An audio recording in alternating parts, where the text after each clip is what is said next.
భారతదేశంలో ప్రజలకే కాదు,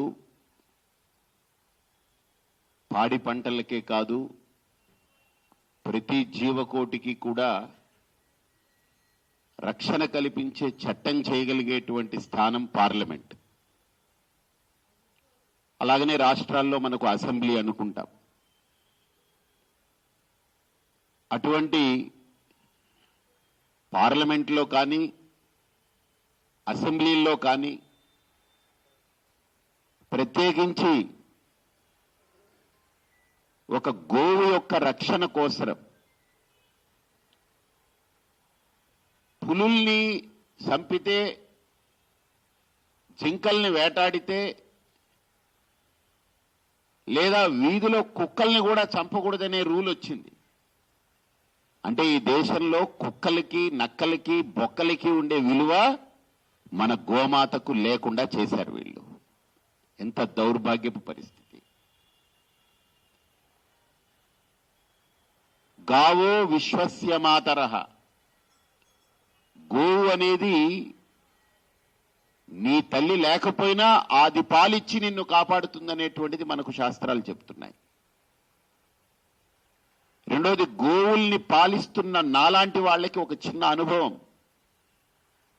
కోవిడ్ టైంలో గోశాల దగ్గర ఉన్నటువంటి వాళ్ళు ఎవరు మందులు వేసుకోలేదు, వాళ్ళకి కోవిడే రాలేదు.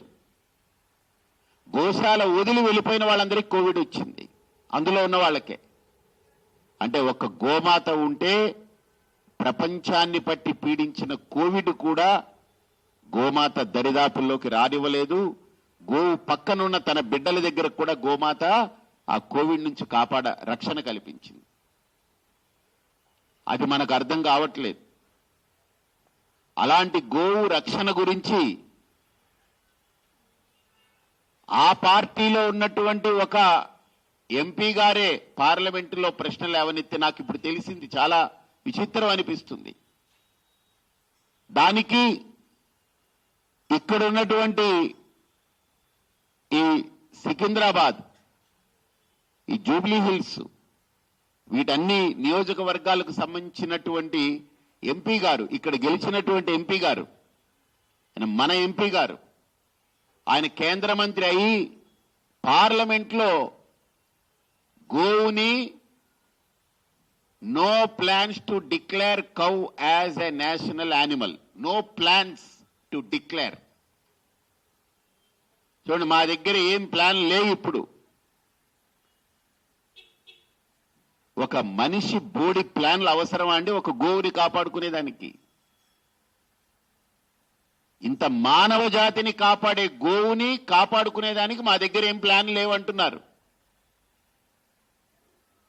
వీళ్ళందరినీ మనం ఓట్లేసి గెలిపించి భారతదేశంలో ఒక ఉన్నత స్థానంలో నిలబెట్టినటువంటి పాపానికి ఈరోజు no plans to declare cow as a national animal.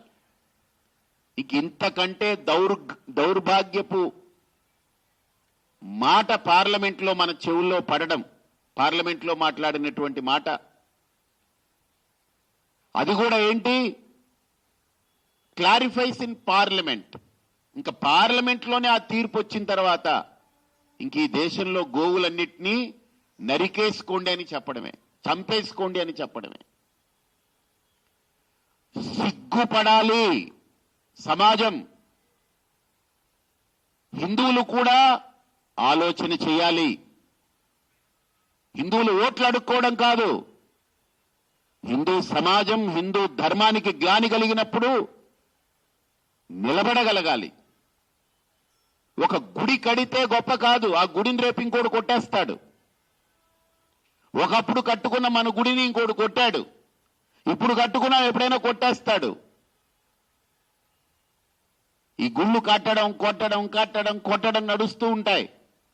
కానీ బ్రతికున్నటువంటి గోవుల్ని కాపాడుకునేదానికి మనం చట్టం చేయలేకపోతే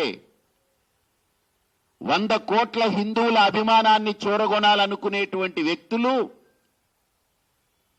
కోట్లాది గోవుల యొక్క ప్రాణాలు, కోట్ల గోవుల యొక్క ప్రాణాలు నాశనం అయిపోతుంటే మేము మా దగ్గర ఏ ప్లాన్ లేదు అని డిక్లేర్ చేశారు అనంటే దేశం ఆలోచించుకోవాలి, జాతి ఆలోచించాలి, ప్రతి హిందువు ఆలోచించాల్సినటువంటి అంశం.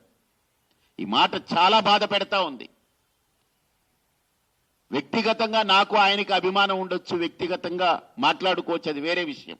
కానీ ఒక గో సంతతి, ఒక గో జాతి నాశనం అయిపోతుంది అనంటే, కుక్కల కోసం చట్టం చేశాం, నక్కల కోసం చట్టాలు చేస్తారు, జింకల కోసం పులుల కోసం చట్టాలు చేస్తారు. కానీ మన ఎడ్లకి, మన ఆవులకి మా దగ్గర ఏం ప్లాన్ లేవన్నారంటే సిగ్గుపడాల్సి వస్తుంది మేమందరం. ఈరోజు ఎవరి దగ్గర చెప్పుకోవాలి? ఎవరైతే దీనికోసం కంకణం కట్టుకుని, కాళ్ళకి బలపం కట్టుకుని గోవుకి రక్షణ కల్పిస్తామని చెప్పాలో, సిగ్గు లేకుండా ఈ మాట పార్లమెంట్లో మాట్లాడితే ఏం చెప్పాలి? ఎవరికి చెప్పుకోవాలి? దిక్కెవడి ఇంకా?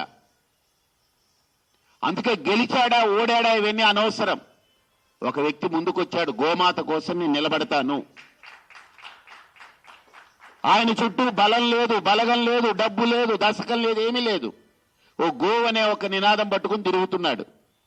అందుకే నాకు అనిపించింది, అరే ఇంత బలహీనుడు, ఇంత బక్కోడు, ఆయన దగ్గరున్న కాస్త స్థలం కూడా అమ్మేశాడు. అది ఈ ఎలక్షన్ల కోసం అమ్మేసి ఆయన తిరగడానికి, డీజిల్ పోసుకునేదానికి ఎవరిని అడుక్కోవాలో తెలియక గోవు కోసం ఉన్న ఆ స్థలాన్ని, ఆస్తిని అమ్ముకున్నాడు.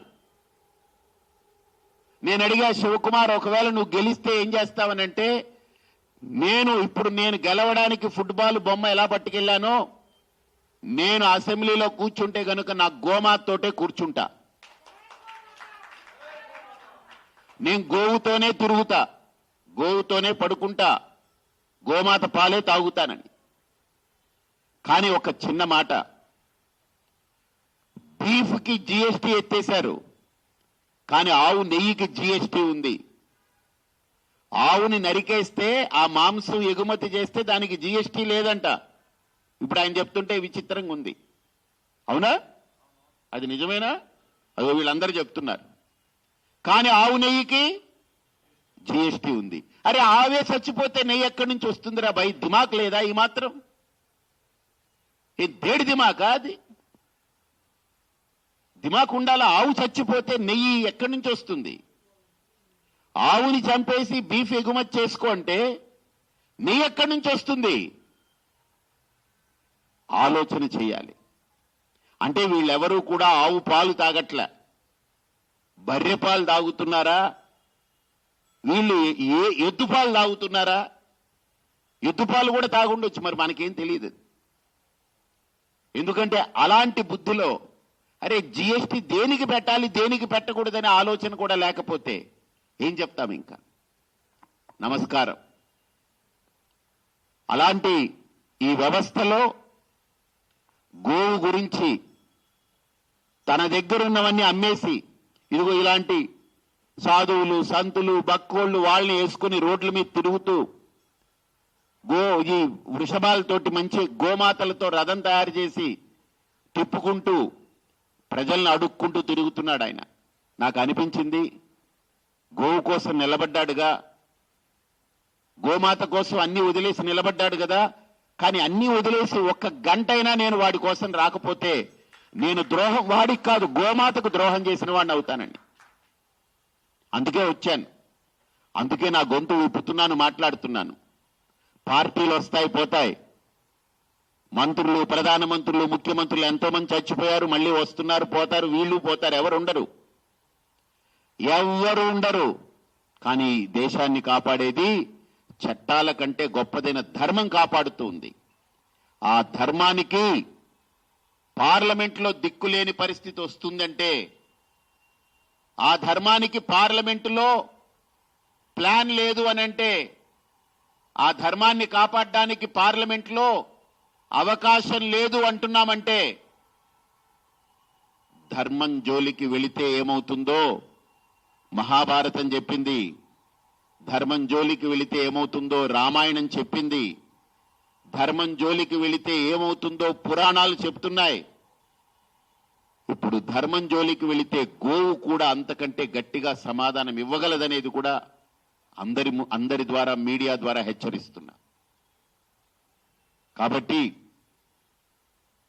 వేల కొద్ది గోవుల్ని, లక్షల టన్నుల గోమాంసాన్ని ఎగుమతి చేస్తున్నటువంటి ఈ సమాజానికి చట్టాలే కారణమవుతాయి.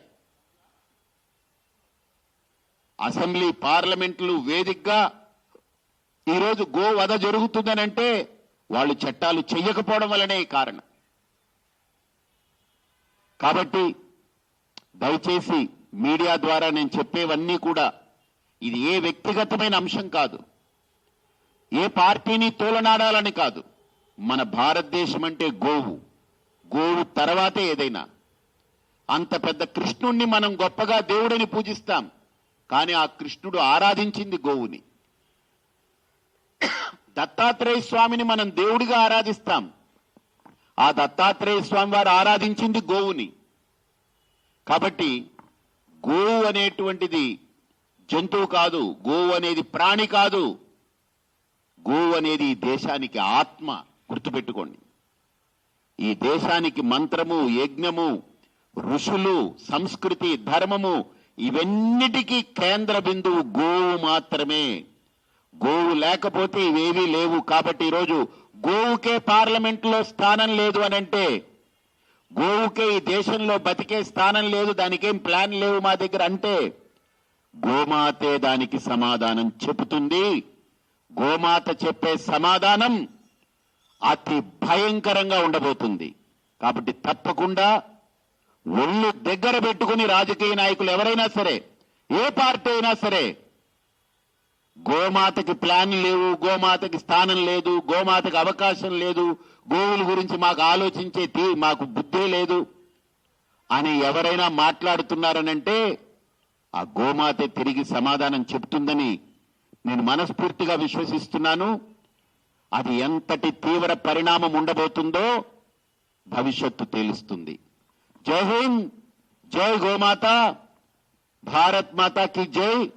జూబ్లీ హిల్స్ నియోజకవర్గంలో ఇప్పుడు జరిగే ఉప ఎన్నికల్లో మీరు ఏ పార్టీకి ఓటేసినా, ఇప్పుడు కాంగ్రెస్ పార్టీకి ఓటేశారు, ఆల్రెడీ వాళ్ళు ప్రభుత్వంలోనే ఉన్నారు, వాళ్ళు రన్ అవుతుంది. ఈ ఒక్క సీటు వల్ల కాంగ్రెస్కి ఇప్పుడేమి ప్రభుత్వం ఇంకా మెరుగుపడుతుందనేది ఏమి లేదు, వాళ్ళు ఆల్రెడీ పటిష్టంగానే ఉన్నారు. బీఆర్ఎస్ కోటేసి గెలిపించిన వాళ్ళేమి ఈ ఒక్క సీటు వల్ల వాళ్ళు ప్రభుత్వంలోకి వచ్చారు ఇప్పుడు ఈ 2 ఏళ్లలో.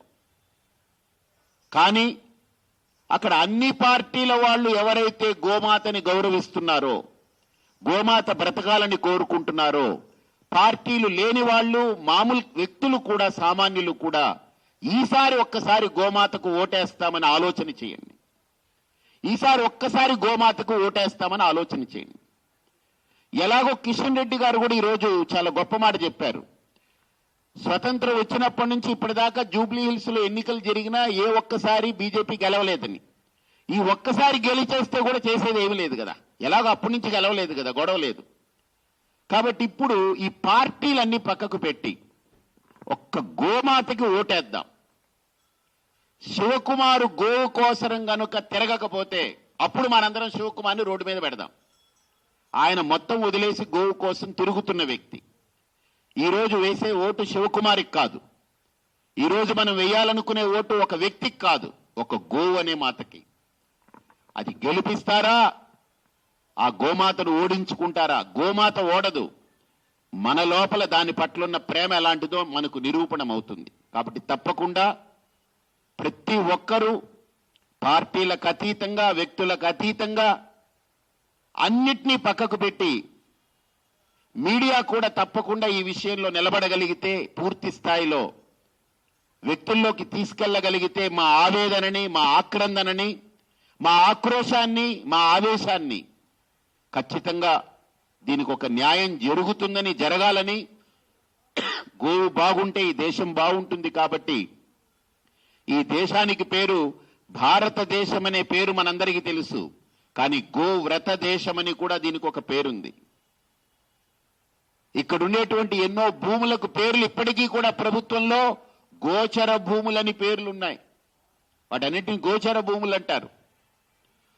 ఒక గుడి కడితే దాన్ని గోపురం అంటాం, ఒక వ్యక్తి కనపిడితే గోత్రం అంటాం.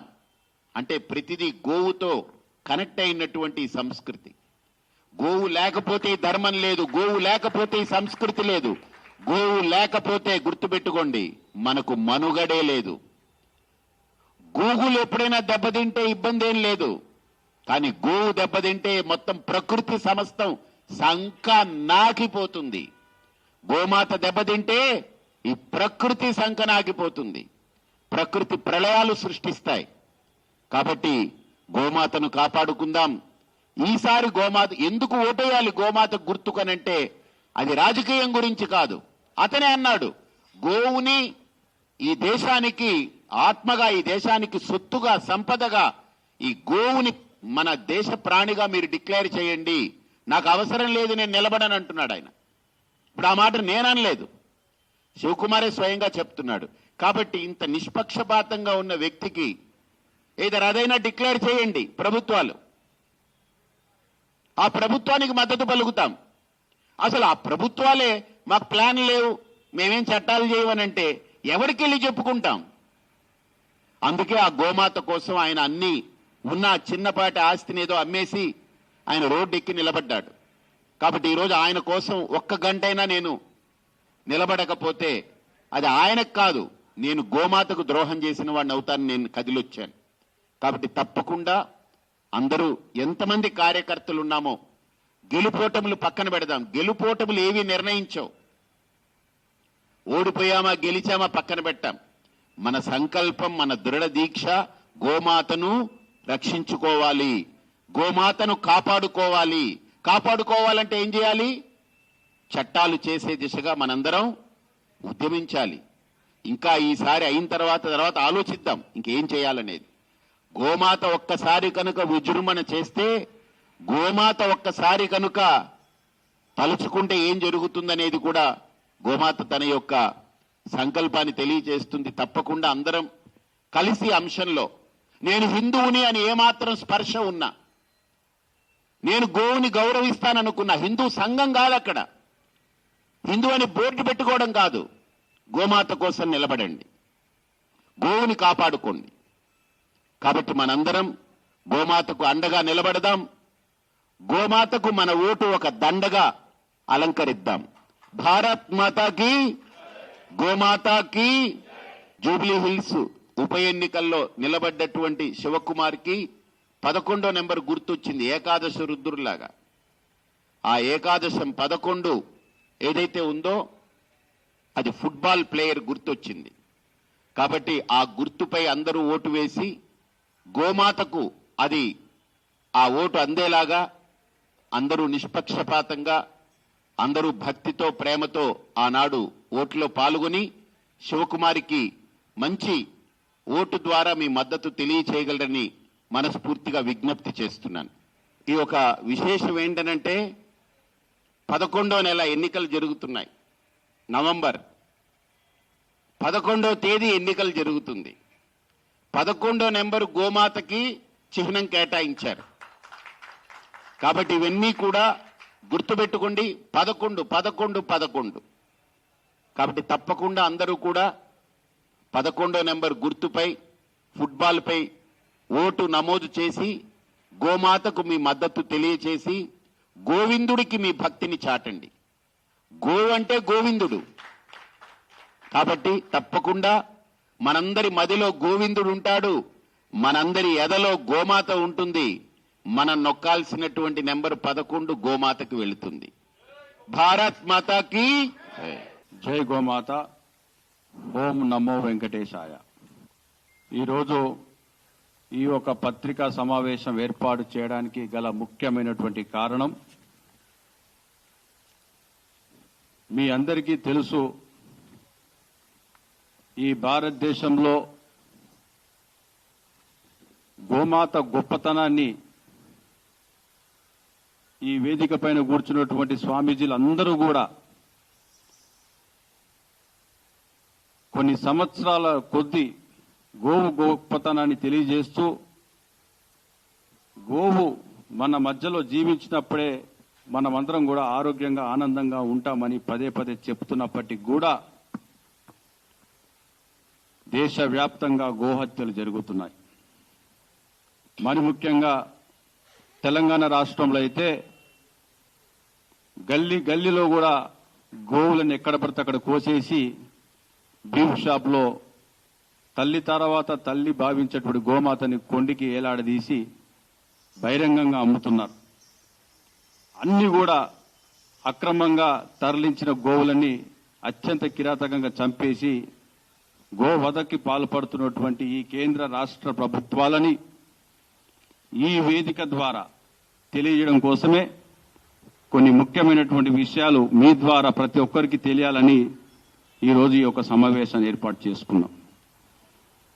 ముఖ్యంగా తిరుమల తిరుపతి దేవస్థానం గోమాతని జాతీయ మాతగా ప్రకటించాలని 2021లో దేశవ్యాప్తంగా ఉన్నటువంటి మఠాధిపతులు, స్వామీజులు, సాధులు అందరూ కూడా జగద్గురువులు అందరూ వచ్చి తీర్మానం చేసి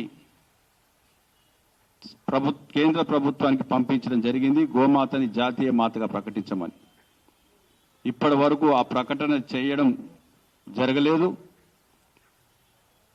బీఫ్ ని విదేశాలకి ఎక్స్పోర్ట్ చేస్తే అప్పుడే కోసేసినటువంటి గోవు మాంసాన్ని విదేశాలకు ఎక్స్పోర్ట్ చేస్తే 0% జీఎస్టీ అని చెప్పేసి కూడా మొన్న ప్రకటన చేశారు ఆర్థిక మంత్రి గారు నిర్మలా సీతారామన్ గారు. అంటే గోహత్యలని ప్రోత్సహించడంలో బీఫ్ పైన మీరు జీఎస్టీ విధించడం 0% విధించడం అంటే దీనిపైన మీ చిత్తశుద్ధి ఎట్లా ఉందో ఈ విషయాన్ని ప్రతి ఒక్కరు కూడా ఒక్కసారి ఆలోచించాల్సిన అవసరం.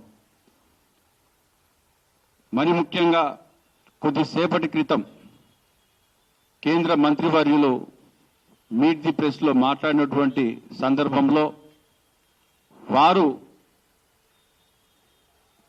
బీజేపీకి సంబంధించినటువంటి ఒక ఎంపీ భగీరథ్ చౌదరి పార్లమెంట్లో ప్రశ్న వేయడం జరిగింది. గోమాతని మీరు జాతీయ మాతగా ఎప్పుడు ప్రకటిస్తారు అని. ఇది చాలా చాలా ముఖ్యమైనటువంటి విషయం, ప్రతి ఒక్కరికి తెలియాల్సినటువంటి అంశం. ఇదే కేంద్ర మంత్రి కిషన్ రెడ్డి గారు పార్లమెంట్లో మాట్లాడినటువంటి మాటలు, no plans to declare cow as national animal. Union minister Kishan Reddy clarifies in parliament. Reddy response came following some questions raised by BJP MP Bhagirath Chaudhary, who asked if the government will announce Gomata cow as a national animal. ఇది business standard లో వచ్చినటువంటిది, national media కాదు, యావత్ ప్రపంచం కూడా చూసేటువంటి print మీడియాలో వచ్చినటువంటి ప్రకటన పత్రికా వాళ్ళు ప్రచురించడం జరిగింది. ఇంత దారుణంగా దేశం కోసం ధర్మం కోసం మాట్లాడేటువంటి వీళ్ళు గోమాత పట్ల వీళ్ళకున్నటువంటి చిత్తశుద్ధి ఏంటో ఇక్కడే కనపడుతున్నది. ఒకవైపు గోహత్యలు పాల్పడుతున్నారు, గోమాంసాన్ని విదేశాలకు ఎగుమతి చేస్తే 0% జీఎస్టీ విధిస్తారు.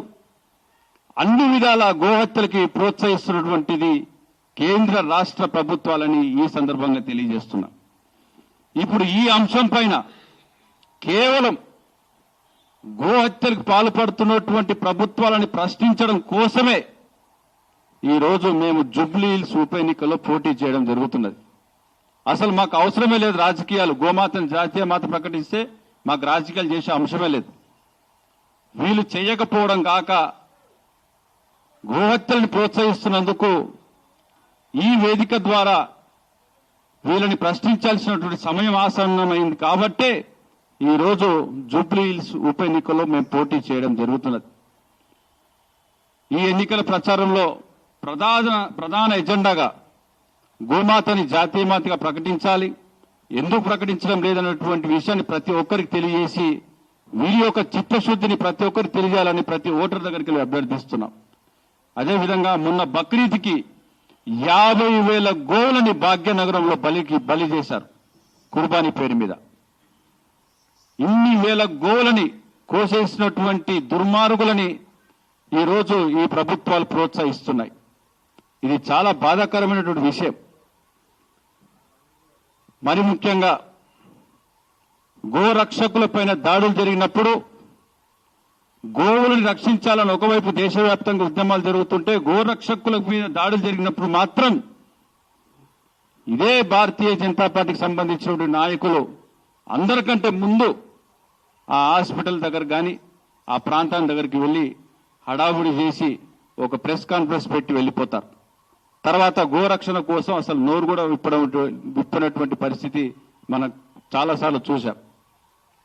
ఇది చాలా బాధాకరం.